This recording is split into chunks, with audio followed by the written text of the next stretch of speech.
Hello guys, today we are here to cover the chapter of second part समाज में सामाजिक संरचना, सत्रीकरण और सामाजिक प्रक्रियाएं। परिचय। आपको याद होगा कि आपकी प्रारंभिक समाजशास्त्र की पुस्तक समाजशास्त्र परिचय कक्षा 11 की शुरुआत निजी समस्याओं तथा सामाजिक मुद्दों के आपसी संबंधों पर परिचर्चा से हुई थी। हमने यह भी देखा कि किस प्रकार व्यक्ति विभिन्न सामूहिकताओं से जुड़ा होता है, जैसे समूह, वर्ग, लिंग, जाति तथा जनजाति। वास्तव में आप में से प्रत्येक किसी एक समूह से ही नहीं बल्कि कई समूहों से जुड़े होते हैं। उदाहरणतः आप अपने दोस्तों, अपने परिवार और नातेदार, वर्ग तथा लिंग, अपने देश तथा प्रदेश के सदस्य हैं। अतः प्रत्येक व्यक्ति का सामाजिक संरचना तथा सत्रीकरण में एक विशेष स्थान होता है। इसका यह अर्थ भी निकलता है कि प्रत्येक व्यक्ति के पास सामाजिक संसाधनों को प्राप्त करने के विभिन्न तरीके हैं। उदाहरण के लिए, एक विद्यार्थी किस विद्यालय में पढ़ने जाए, यह उसके सामाजिक स्तर पर निर्भर करता है। ठीक इसी तरह वह किस प्रकार के वस्त्र पहनती है, किस प्रकार का भोजन करती है, अपने खाली समय में वह क्या करती है, किस तरह की स्वास्थ्य सुविधाएं उसे प्राप्त हैं, अर्थात सामान्य तौर पर उसकी संपूर्ण जीवन शैली। जैसे कि सामाजिक संरचना के संदर्भ में सामाजिक सत्रीकरण व्यक्ति के कार्य करने हेतु बाध्य करता है। समाजशास्त्रीय परिप्रेक्ष्य का एक मुख्य उद्देश्य व्यक्ति तथा समाज के द्वंद्वात्मक संबंधों को समझना है। आपको सी राइट मिल की समाजशास्त्रीय कल्पना की व्याख्या याद होगी, जहां उन्होंने व्यक्ति के जीवन वृत्त तथा समाज के इतिहास के आपसी संबंधों को स्पष्ट किया है। इस पाठ में समाज और व्यक्ति के द्वंद्वात्मक संबंध को समझने के लिए यह आवश्यक है कि तीन मुख्य संकल्पनाओं, अवधारणाओं यथा सामाजिक संरचना, सामाजिक सत्रीकरण तथा सामाजिक प्रक्रियाओं पर चर्चा की जाए। अगले कुछ अध्यायों में हम यह जानेंगे कि नगरीय तथा ग्रामीण समाज की सामाजिक संरचना किस प्रकार भिन्न है और पर्यावरण तथा समाज के बीच व्यापक संबंधों का रूप क्या है।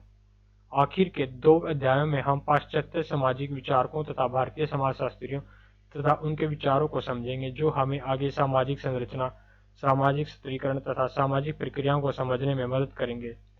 मुख्य प्रश्न जिस पर इस पाठ में विचार किया जाना है कि किस हद तक व्यक्ति सामाजिक संरचना से बाध्य होता है और किस हद तक वह सामाजिक संरचना के अंतर्गत स्वतंत्र होता है।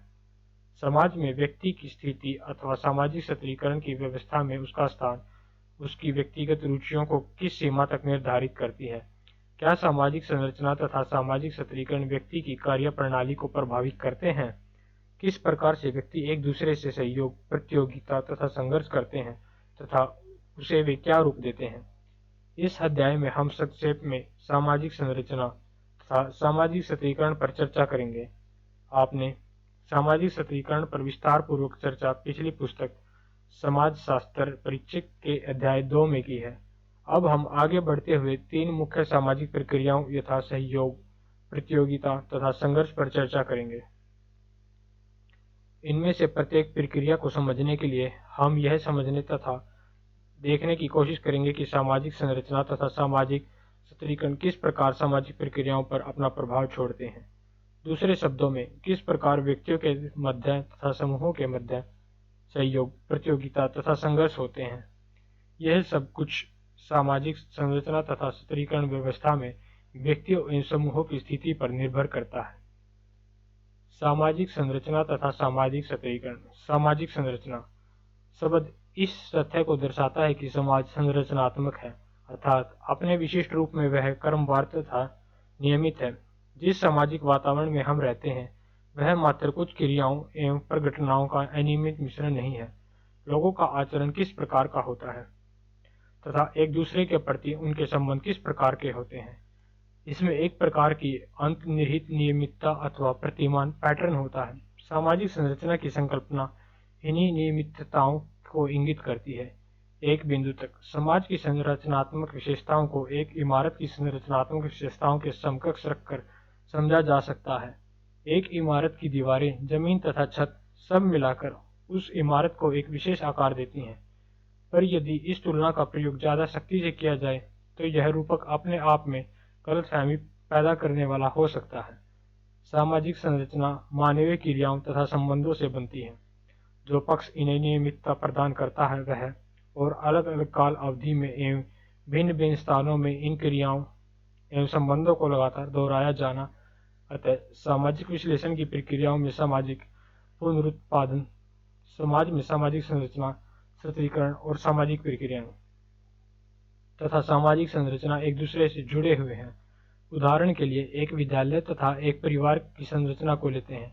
विद्यालय में कुछ विशिष्ट प्रकार के क्रियाकलाप वर्षों से दोहराए जाते हैं जो आगे चलकर संस्थाएं बनते हैं। जैसे विद्यालय में दाखिले के तरीके, आचरण संबंधी नियम, वार्षिकोत्सव, प्रातःकालीन सभा और कहीं कहीं विद्यालय गीत। ठीक इसी प्रकार से परिवार में आचरण के कुछ मानक सत्र जैसे विवाह के तौर तरीके, संबंधों के अर्थ, उम्मीदें तथा उत्तरदायित्व होते हैं। परिवार में वृद्ध सदस्यों की मृत्यु एवं विद्यालय से पुराने विद्यार्थियों का चले जाना एवं इनके स्थान पर नए सदस्यों का प्रवेश होता रहता है और यह संस्था चलती रहती है। पर हम यह भी जानते हैं कि परिवार तथा विद्यालय के अंदर परिवर्तन होते रहते हैं। उपरोक्त परिचर्चा तथा क्रियाकलाप हमें यह समझने में मदद करती है कि मानव द्वारा निर्मित समाज उस इमारत की तरह होता है जिसकी प्रत्येक क्षण उन्हीं ईंटों से पुनर्रचना होती है जिनसे उन्हें बनाया गया है। जैसा कि हमने स्वयं देखा है कि मनुष्य विद्यालय तथा परिवार में संरचना की पुनर्रचना हेतु परिवर्तन करते हुए समूचे परिवर्तन को प्रस्तुत करता है। वे प्रतिदिन विभिन्न स्तरों पर पुनर्रचना के लिए सहयोग करते हैं। यह भी कम सच नहीं है कि उनमें एक दूसरे के साथ दूषित तथा क्रूर प्रतियोगिता भी होती है। सच्चाई यह है कि संयोगात्मक व्यवहार के साथ ही साथ हम गंभीर प्रकृति के संघर्षों को भी देखते हैं। और जैसा कि हम आगे देखेंगे कि संयोग को जबरदस्ती लागू भी किया जाता है ताकि संघर्षों को छिपाया जा सके। एमिल दुर्खाइम द्वारा आगे बढ़ाया जाने वाला एक मुख्य विषय यह और उनके बाद में कई अन्य समाजशास्त्रियों द्वारा भी कार्य किया गया है कि समाज अपने सदस्यों की क्रियाओं पर सामाजिक प्रतिबंध लगाते हैं। दुर्खाइम ने तर्क दिया कि किसी व्यक्ति पर समाज का प्रभुत्व होता है। समाज व्यक्ति की कुल क्रियाओं से कहीं अधिक है। इसमें दृढ़ता अथवा कठोरता है जो भौतिक पर्यावरण की संरचना के समान है। सोचिए कि एक व्यक्ति ऐसे कमरे में खड़ा है जहां बहुत सारे दरवाजे हैं। कमरे की संरचना व्यक्ति की संभावित क्रियाओं को बाध्य करती है। उदाहरण के तौर पर दीवारों तथा दरवाजों की स्थिति प्रवेश तथा निकास के रास्तों को दर्शाता है।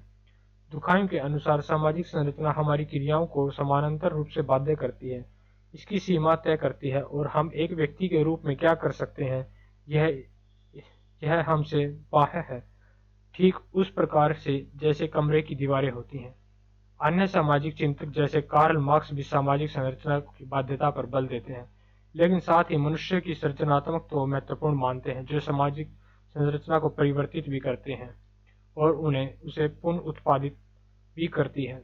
मार्क्स ने यह तर्क दिया कि मनुष्य इतिहास बनाता है, परंतु वह इतिहास निर्माण न तो उसकी इच्छा पर और न ही उसकी मनपसंद शर्तों पर आधारित होता है। अपनी इच्छा अनुसार नहीं और न ही अपनी मनपसंद शर्तों पर, बल्कि इतिहास का निर्माण उन ऐतिहासिक तथा संरचनात्मक स्थिति की उन बाध्यताओं तथा संभावनाओं के अंतर्गत होता है जहां वह जीवन यापन कर रहा है।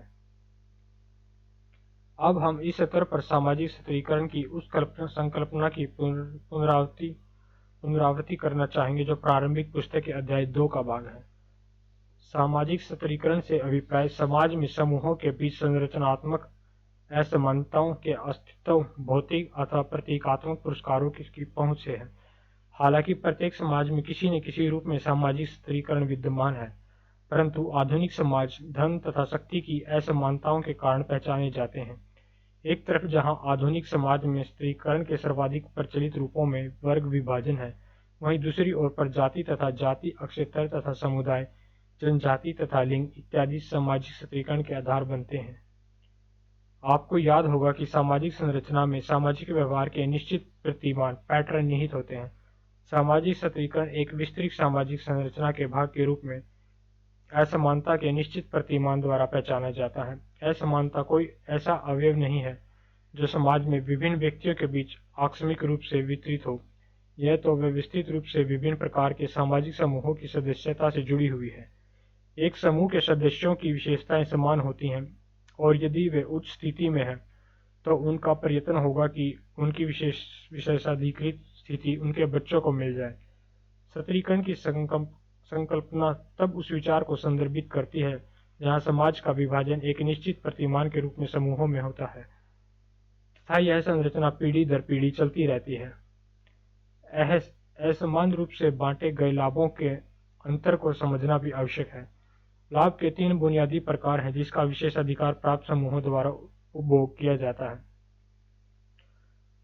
जीवन अवसर, वे सभी भौतिक लाभ जो प्राप्तकर्ता के जीवन की गुणवत्ता को सुधारते हैं, उनमें केवल संपत्ति तथा आय जैसे आर्थिक लाभों को ही शामिल नहीं किया जाता, बल्कि अन्य सुविधाओं जैसे स्वास्थ्य, रोजगार, सुरक्षा तथा मनोरंजन को भी शामिल किया जाता है।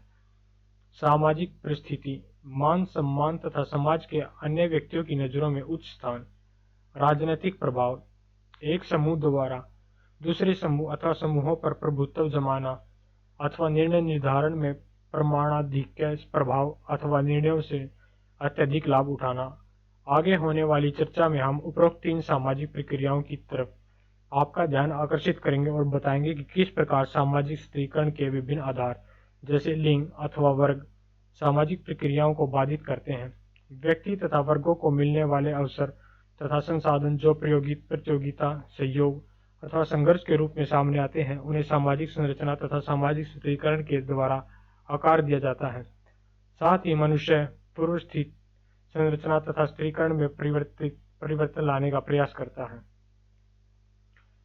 समाजशास्त्र में सामाजिक प्रक्रियाओं को समझने के 2 तरीके। अपनी प्रारंभिक पुस्तक कक्षा 11 की समाजशास्त्र परिचय में आपने सामान्य ज्ञान की सीमाओं को समझा है। समस्या यह नहीं है कि सामान्य ज्ञान आवश्यक रूप से गलत ही हो, परंतु यह इसका परीक्षण नहीं हुआ है तथा इसके हल के रूप में लिया जाता है। इसके विपरीत सामाजिक परिप्रेक्ष्य में प्रत्येक मुद्दे पर सवाल किए जाते हैं और किसी भी मुद्दे को ऐसे ही नहीं मान लिया जाता। अतः यह केवल ऐसी व्याख्या से संतुष्ट होकर शांत नहीं होगा जिससे पता चलता है कि मनुष्यों में प्रतियोगिता अथवा सहायता या संघर्ष जैसा भी मामला हो, क्योंकि ऐसा करना मनुष्य का स्वभाव होता है। इस प्रकार की मान्यता के पीछे यह व्याख्या है कि आंतरिक तथा सार्वभौमिक रूप से यह मनुष्य की प्रकृति है कि इस प्रकार की प्रक्रियाओं का लेखा जोखा रखा जाए। हालांकि जैसे हमने पहले देखा है, समाजशास्त्र मनोवैज्ञानिक अथवा प्रकृतिवादी व्याख्याओं से संतुष्ट नहीं होते हैं। समाजशास्त्र सहयोग, प्रतिस्पर्धा तथा संघर्ष की प्रक्रियाओं की व्याख्या समाज की वास्तविक संरचना के अंतर्गत करना चाहता है। हमने पिछली पुस्तक में चर्चा की थी कि समाज में किस प्रकार विभेद तथा बहुलता की समझ व्याप्त है। विभिन्न संस्थाओं की समझ, चाहे वह परिवार हो, अर्थव्यवस्था अथवा सामाजिक स्थिरीकरण या सामाजिक नियंत्रण हो, हमने देखा कि किस प्रकार प्रकार्यवादी तथा संघर्ष के परिप्रेक्ष्य के अनुसार संस्थाओं की समझ में भिन्नता है। अतः कोई आश्चर्य नहीं है कि ये दोनों संदर्भ इन प्रक्रियाओं को थोड़ा हटकर समझना चाहते हैं, परंतु दोनों कार्ल मार्क्स तथा एमिल दुर्कheim यह मानकर चलते हैं कि मनुष्य को अपनी बुनियादी आवश्यकताओं को पूरा करने के लिए सहयोग करना होता है तथा अपने और अपनी दुनिया के लिए उत्पादन और पुनः उत्पादन करना पड़ता है। संघर्ष के परिप्रेक्ष्य में इस बात पर बल दिया गया कि किस प्रकार सहयोग के प्रकारों ने एक ऐतिहासिक समाज को दूसरे ऐतिहासिक समाज में परिवर्तित कर दिया। उदाहरण यह देखा जा सकता है कि सामान्यतः सरल समाजों में जहां अतिरिक्त उत्पादन नहीं होता था, वहां व्यक्तियों तथा समूहों में आपसी सहयोग था और वे वर्ग, जाति अथवा प्रजाति में नहीं बटे थे। परंतु जिस समाज में अतिरिक्त उत्पादन होता था, चाहे वे जमींदार हो अथवा पूंजीपति, प्रभावशाली वर्ग का अतिरिक्त उत्पादन पर अधिकार होता था तथा सहयोग भी संभावित संघर्ष तथा प्रतियोगिता से जुड़ा होता था। संघर्ष का दृष्टिकोण इस बात पर बल देता है कि समूहों तथा व्यक्तियों का स्थान उत्पादन प्रणाली के संबंधों में भिन्न तथा असमान होता है। अतः कारखाने के मालिक तथा मजदूर अपने प्रतिदिन के कार्यों में सहयोग करते हैं, परंतु कुछ हद तक उनके हितों में संघर्ष उनके संबंधों का परिभाषित करते हैं। हमारी संघर्ष के परिप्रेक्ष्य संबंधी समझ यह बताती है कि जहां समाज जाति, वर्ग अथवा पितृसत्ता के आधार पर बटा होता है, वहीं कुछ समूह सुविधा वंचित हैं तथा एक दूसरे के प्रति भेदभाव मूलक स्थिति बरतते हैं। इससे भी आगे प्रभावशाली समूहों में यह स्थिति सांस्कृतिक मानदंडों, ज्यादातर जबरदस्ती अथवा हिंसा द्वारा भी उत्पन्न की जाती है। जैसे कि आप अगले आने वाले अनुच्छेदों में देखेंगे कि प्रकार्यवादी परिप्रेक्ष्य इस प्रकार के मानदंडों अथवा संस्कृतियों की भूमिका की प्रशंसा करने में नहीं चूकता, परंतु इन सबके प्रकारों को समाज की संपूर्णता के रूप में समझता है, न कि उस संदर्भ में जहां प्रभावशाली समूहों द्वारा समाज को नियंत्रित किया जाता है। प्रकार्यवादी परिप्रेक्ष्य का सरोकार मुख्य रूप से समाज में व्यवस्था की आवश्यकता से है, जिन्हें कुछ प्रकार्यात्मक अनिवार्यताएं, प्रकार्यात्मक अपेक्षा तथा पूर्वापेक्षाएं कहा जाता है। ये विस्तृत रूप से उन शर्तों को पूरा करती हैं जो व्यवस्था के अस्तित्व के लिए आवश्यक है, इसलिए इन्हें अस्तित्व में बनाए रखा जाता है तथा इनको नष्ट होने से बचाया जाता है, जैसे नए सदस्यों का समाजीकरण। संरचना की साझा प्रक्रिया। व्यक्ति की भूमिका निर्धारण के तरीके। आप अच्छी तरह से जानते हैं कि किस प्रकार प्रकार्यवादी परिप्रेक्ष्य तथा इस तथ्य पर आधारित है कि समाज के विभिन्न भागों का एक प्रकार्य अथवा भूमिका होती है जो संपूर्ण समाज की प्रकार्यात्मकता के लिए जरूरी होती है। इस संदर्भ में सहयोग, प्रतियोगिता तथा संघर्ष को प्रत्येक समाज की सार्वभौमिक विशेषता के रूप में देखा जा सकता है, जो समाज में रहने तथा इच्छापूर्ति करने वाले विभिन्न व्यक्तियों की अनिवार्य अंतः क्रियाओं का परिणाम है। चूंकि इस परिप्रेक्ष्य का मुख्य बिंदु व्यवस्था को बनाए रखना है, प्रतिस्पर्धा तथा संघर्ष को इस दृष्टि से भी समझा जाता है कि अधिकतर स्थितियों में ये बिना ज्यादा हानि एवं कष्ट के सुलझा जाते हैं तथा साथ ही ये समाज को भी विभिन्न प्रकार से मदद करते हैं। समाजशास्त्रीय अध्ययनों ने यह भी दिखाया कि किस प्रकार मानदंडों तथा समाजीकरण के प्रतिरूप अधिकतर इस बात का ध्यान रखते हैं कि एक विशेष सामाजिक प्रणाली सतत बनी रहे, चाहे वह एक विशेष समूह के हितों की विरोधी ही क्यों न हो। दूसरे शब्दों में, सहयोग, प्रतिस्पर्धा एवं संघर्ष के आपसी संबंध अधिकतर जटिल होते हैं तथा ये आसानी से अलग नहीं किए जा सकते। यह समझने के लिए कि सहयोग और संघर्ष किस प्रकार अनुलिंगित है तथा बाध्य एवं स्वैच्छिक सहयोग में क्या अंतर है, आइए अपने जन्म नेटल के परिवार में संपत्ति पर स्त्री का अधिकार जैसे विवादास्पद मुद्दों पर नजर डालें। समाज के विभिन्न हिस्सों में यह जानने के लिए कि जन्म की संपत्ति के संबंध में उनका क्या दृष्टिकोण है, एक अध्ययन किया गया। स्त्रियों की एक अच्छी खासी संख्या ने 41.7% संपत्ति को अपने अधिकार पर बोलते हुए अपनी बेटी के प्रेम तथा बेटी के लिए अपने प्रेम के विषय को उठाया, परंतु इस विषय पर भावात्मक न होकर आशंका पर बल देते हुए कहा कि वे संपूर्ण अथवा अंशतः किसी भी प्रकार का अपनी जन्म की संपत्ति पर दावा नहीं करेंगे, क्योंकि वे डरती थी कि ऐसा करने से भाइयों के साथ उनके संबंधों में कड़वाहट आ जाएगी या भाभियां उनसे घृणा करने लगेंगी और परिणाम स्वरूप अपने पिता के घर उनका आना जाना बंद हो जाएगा। यह दृष्टिकोण एक प्रभावशाली रूपक को दिखाता है, जहां एक और स्त्री संपत्ति के से इनकार करती है तो दूसरी ओर एक स्त्री संपत्ति पर अपना हक जमाने वाली, कंजूस तथा चालाक समझी जाती है। संवेदनाओं में एक करीबी संपर्क होता है तथा प्रतिवर्ती रूप में अपने जन्म के परिवार का एक भाग बने रहने तथा उसकी उन्नति में सहायक होने और मुसीबत की घड़ी में काम आने की इच्छा बनी थी। क्रियाकलाप 2 आपको समझाने में मदद करेंगे कि संयोगात्मक व्यवहार को समाज के गहरे संघर्ष की उपज के रूप में भी देखा जा सकता है, परंतु जब इन संघर्षों को खुलकर अभिव्यक्ति नहीं होती अथवा इन्हें खुली चुनौती नहीं दी जाती तो यह छवि बनती है और कहीं कोई संघर्ष नहीं है, केवल सहयोग ही विद्यमान है। आपको समझने में मदद करेंगे कि सहयोगात्मक व्यवहार को समाज के गहरे संघर्षों की उपज के रूप में भी देखा जा सकता है, परंतु जब इन संघर्षों की खुलकर अभिव्यक्ति नहीं होती अथवा इन्हें खुली चुनौती नहीं दी जाती तो यह छवि बनती है कि कहीं कोई संघर्ष नहीं है, केवल सहयोग ही विद्यमान है।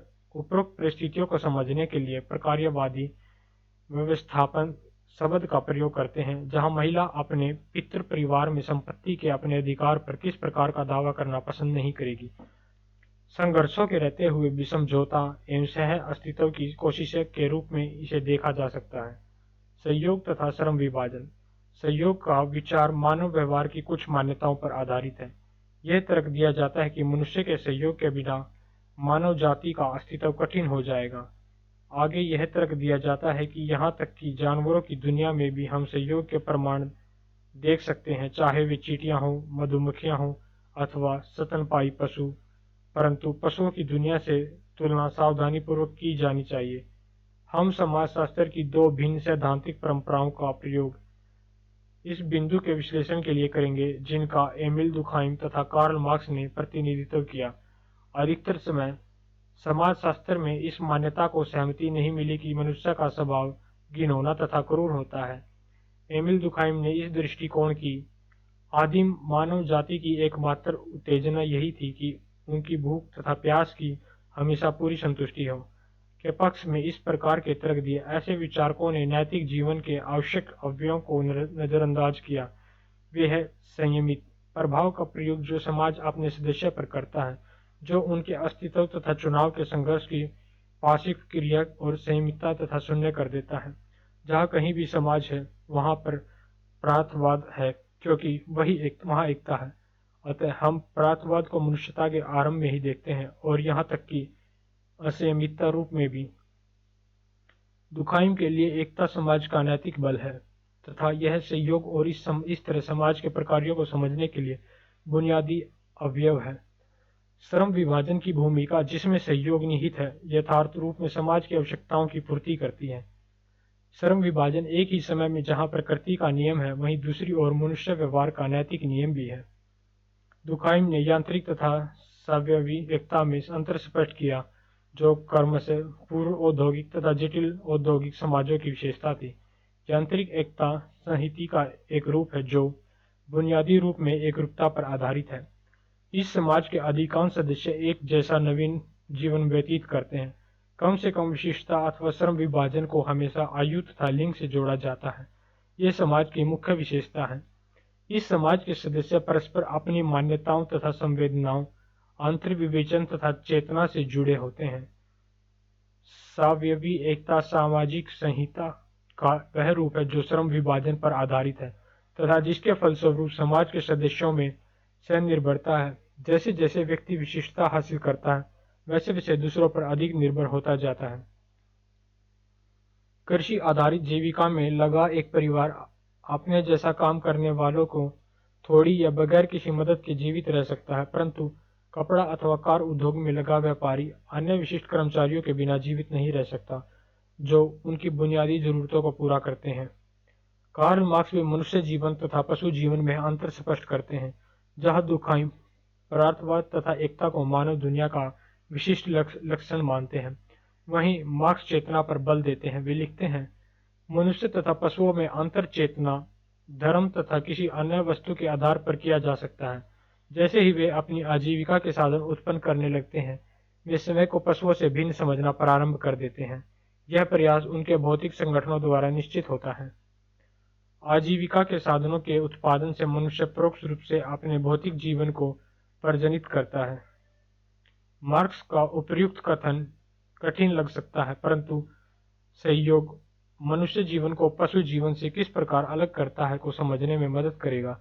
मनुष्य केवल सहयोग के लिए समायोजन तथा सामंजस्य ही नहीं करते, बल्कि इस प्रक्रिया में समाज को बदलते भी हैं। उदाहरण के लिए सदियों से पुरुषों तथा महिलाओं ने प्राकृतिक बाध्यताओं में अपने आप को समायोजित किया है। विभिन्न तकनीकी आविष्कारों ने मनुष्य के जीवन को ही नहीं बदला, बल्कि समय के साथ प्रकृति को भी बदल दिया है। इस प्रकार से मनुष्य सहयोग करते हुए निष्क्रिय रूप से केवल समायोजन और सामंजस्य ही नहीं करते, बल्कि उस प्राकृतिक तथा सामाजिक संसार को भी बदल लेते हैं जहाँ वे समायोजन करते हैं। हमने पिछली पुस्तक समाजशास्त्र परीक्षा में संस्कृति पर एक अध्याय में देखा कि किस प्रकार भारतीयों को ब्रिटिश साम्राज्यवाद के अनुभवों के कारण अंग्रेजी भाषा के साथ समायोजन, सामंजस्य तथा सहयोग करना पड़ा था। लेकिन इस प्रक्रिया में इंग्लिश का उद्भव एक जीवित सामाजिक यथार्थ है। यद्यपि दुखाइम ने प्रकार्यवादी संदर्भ पर तथा मार्क्स ने संघर्षों के परिप्रेक्ष्य में सहयोग पर बल दिया, परंतु दोनों के विचार अलग हैं।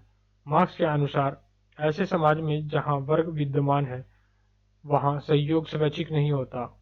उनका तर्क है, सामाजिक शक्ति अर्थात बहुस्तरीय उत्पादक शक्तियाँ जिनका उद्भव विभिन्न व्यक्तियों के सहयोग तथा श्रम विभाजन द्वारा होता है, इन व्यक्तियों को लगता है कि उनका सहयोग स्वैच्छिक न होकर स्वाभाविक होता है। यह समय की सम्मिलित ताकत का परिणाम न होकर एक अनजान ताकत का परिणाम है जो उनके बाहर स्थित है। मार्क्स ने अलगाव शब्द का प्रयोग श्रम की मूर्त अंतर्वस्तु तथा श्रम के उत्पाद पर मजदूरों के नियंत्रण में कमी के संदर्भ में किया है। दूसरे शब्दों में, मजदूर अपने कार्य को किस प्रकार व्यवस्थित करे, इस पर उनका नियंत्रण नहीं होता और इसी प्रकार वे अपने श्रम के उत्पादन पर से भी अपना नियंत्रण खो देते हैं।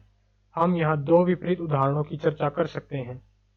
संतुष्टि तथा सृजनात्मकता का भाव जो एक बुनकर या कुम्हार या लुहार को अपने काम से मिलता है, तथा दूसरी ओर एक फैक्ट्री में काम करने वाला मजदूर जिसका एकमात्र कार्य पूरे दिन में लीवर खींचना तथा बटन दबाना होता है।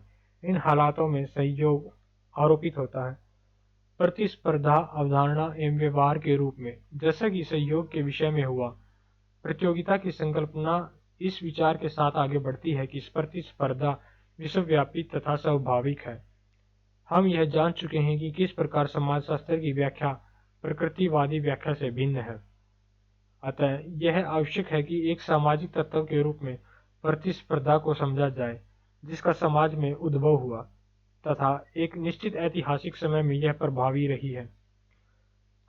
समकालीन समय में यह सर्वप्रमुख विचार है तथा अधिकतर यह समझना मुश्किल होता है कि कहीं ऐसा समाज हो सकता है जहां प्रतिस्पर्धा एक मार्गदर्शक ताकत न हो। यह दंत कथा एक स्कूल अध्यापक जो अपने अनुभवों को अपने बच्चों के साथ अफ्रीका के एक पिछड़े स्थान से बता रहा है, हमारा ध्यान उस तथ्य की ओर आकर्षित करता है जहां प्रतिस्पर्धा को समय समाजशास्त्रीय रूप में न्याय की स्वाभाविक वृत्ति के रूप में समझना था। यह दंत कथा अध्यापक की इस मान्यता पर आधारित है कि बच्चे दौड़ने की प्रतिस्पर्धा के विचार से प्रसन्न होंगे जहां विजेता को एक चॉकलेट इनाम के रूप में दिया जाएगा। आश्चर्य, उनके इस सुझाव ने बच्चों में किस प्रकार के उत्साह का संरक्षण नहीं किया, बल्कि दूसरी तरफ दुश्चिंता और दुख को बढ़ा दिया। जांच पड़ताल करने पर आगे बताया कि उनकी ऐसी खेलों में रुचि है जहां विजेता तथा पराजित होंगे। यह उनके आनंद करने के विचार के विरुद्ध है। उनके लिए आनंद का विचार आवश्यक तौर पर सहयोग तथा सामूहिक अनुभव है, न कि प्रतिस्पर्धा जहां पुरस्कार कुछ लोगों को वंचित करता है तथा एक अथवा कुछ को पुरस्कृत करता है। समकालीन विश्व में प्रतिस्पर्धा एक प्रमुख मानदंड तथा परिपाटी है। शास्त्रीय समाज वैज्ञानिकों जैसे एमिल दुर्खाइम तथा कार्ल मार्क्स ने आधुनिक समाजों में व्यक्तिवाद तथा प्रतिस्पर्धा के विकास को एक साथ आधुनिक समाजों में देखा है।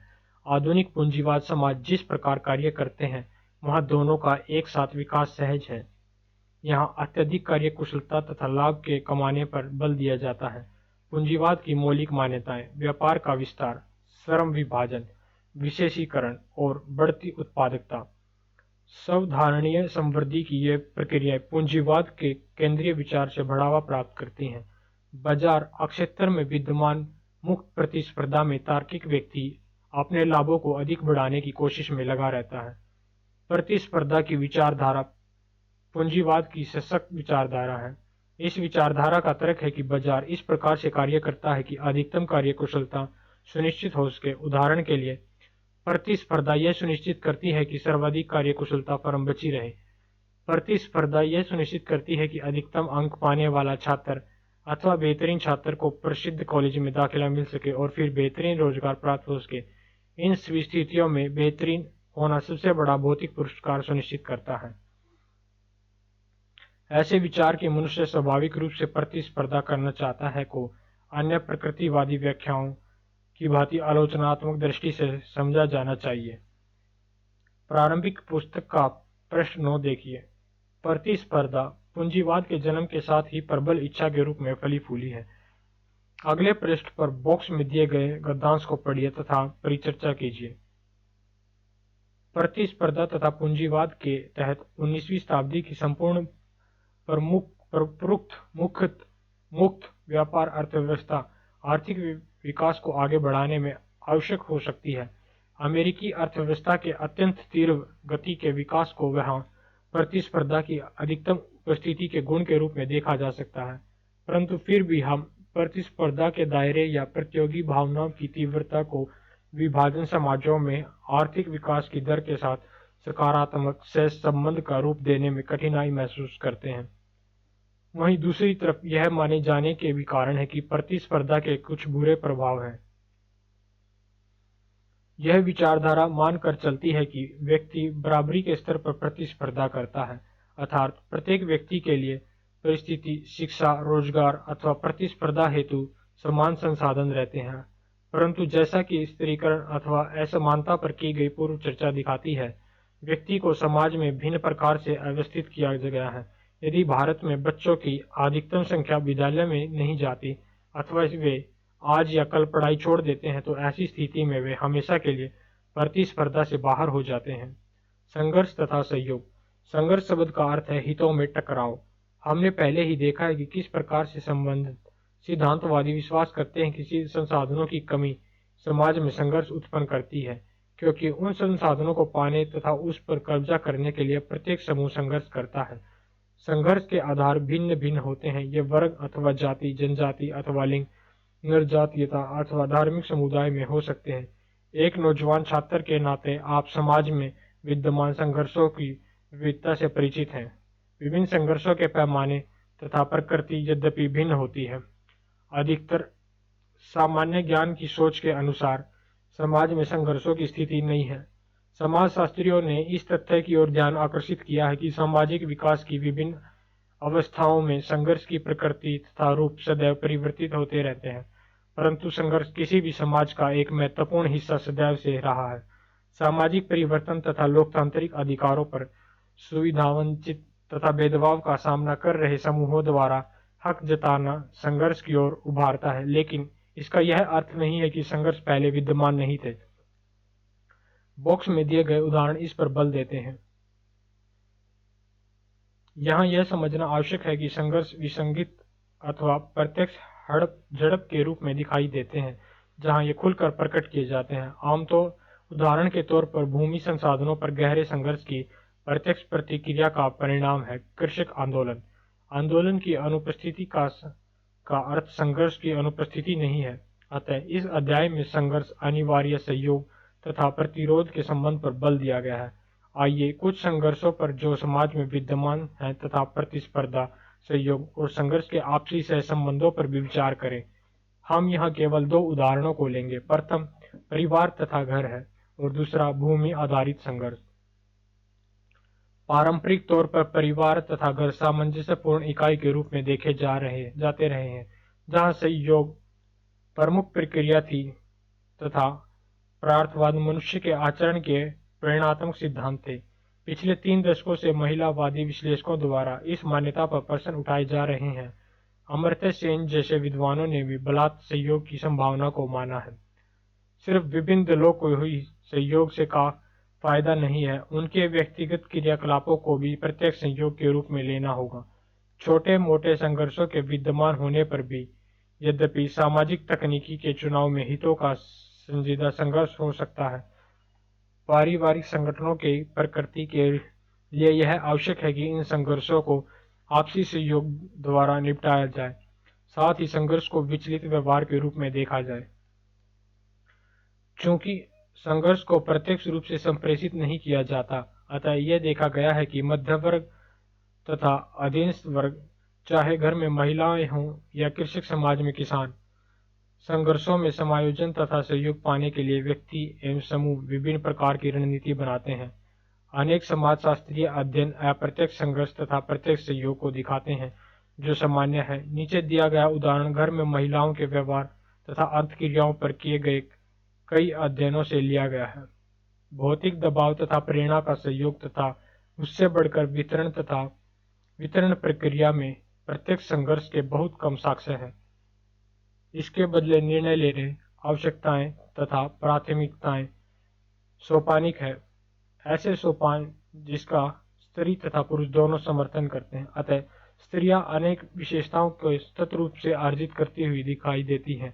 घरेलू वस्तुओं के वितरण में विभेदीकृत कार्य अपने आने वाले समय में सुरक्षा के लिए अन्य घरेलू संबंधों तथा संसाधनों तक पहुंचने मिलने के कारण यह उनके भौतिक हित में होता है कि वे बेटे को मान्यता दें, जो इस संसार की महत्वपूर्ण विशेषता है, तथा अपने अनियमित भविष्य के बीमा के लिए अपने बेटों को सहयोगी रूप से जीतने के लिए उनके लिए स्वार्थ रहित समर्पण ही उनका विशेष निवेश होता है। मातृहितवादिता उत्तरी भारत के मैदानों में बेटे को लेकर पूर्वाग्रहित है तथा इसे स्त्री के पितृसत्तात्मक जोखिम के प्रत्युत्तर के रूप में देखा जा सकता है। स्त्री पूरी तरह से शक्तिहीन नहीं है, परंतु पुरुष के निर्णय लेने की ताकत के समक्ष वह अप्रत्यक्ष ही रहती है। विश्वसनीय दोस्तों का उपयोग रिश्तेदार या पड़ोसी अपनी तरफ से छोटे मोटे व्यापार करने में, पैसे का छुपकर लेन देन, पर्दा तथा मातृत्व जैसी लैंगिक विचारधारा पर बातचीत करना वे रणनीतियां हैं जिनके आधार पर स्त्रियों ने पुरुष की शक्ति का प्रतिरोध किया है।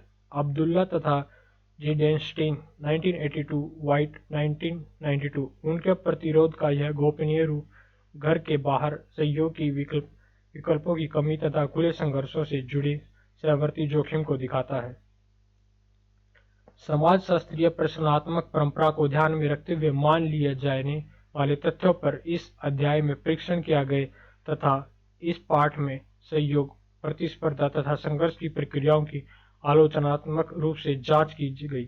समाजशास्त्रीय दृष्टिकोण से ये प्रक्रियाएं स्वाभाविक नहीं मानी जाती। यह उन्हें आगे अन्य सामाजिक विकास से जोड़ता है। नीचे दिए गए अनुच्छेद में आप भूमि संबंधों तथा भारत की भूदान ग्रामदान आंदोलन के विषय में पढ़ेंगे। बॉक्स को पढ़िए और देखिए कि समाज में सहयोग किस प्रकार समाजशास्त्रीय रूप में तकनीक तथा उत्पादन की आर्थिक व्यवस्था से जुड़ा है। उपसंहार। इस पाठ का मुख्य उद्देश्य एक और सामाजिक तथा स्त्रीकरण के संबंधों को समझना है तो दूसरी ओर सामाजिक प्रक्रिया के रूप में सहयोग, प्रतिस्पर्धा तथा संघर्ष को। आपने देखा होगा कि तीनों सामाजिक प्रक्रियाएं भिन्न हैं, लेकिन अधिकांश वे एक साथ मौजूद होती हैं तथा एक दूसरे से कभी छिपी और कभी खुले रूप में संबंध में और विद्यमान होती हैं, जैसे कि बलात् संयोग के संदर्भ में हुई चर्चा से पता चलता है। शब्दावली।